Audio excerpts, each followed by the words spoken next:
Hey guys, in this video I'm going to show you how to insert footnotes in Microsoft Word. So the first thing that we are going to do is we really have to identify where we want to put the footnote. Say for example, in this case right here, we're going to go ahead and add say 1 here. Let's go ahead and do that. Let's go over to the references. There you go.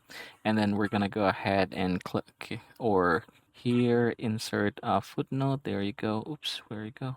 All right, there you go. So now we have added one footnote over there, and then you can head over to the footnote down below and you can go ahead and start here. Say, for example, and say this is the first footnote.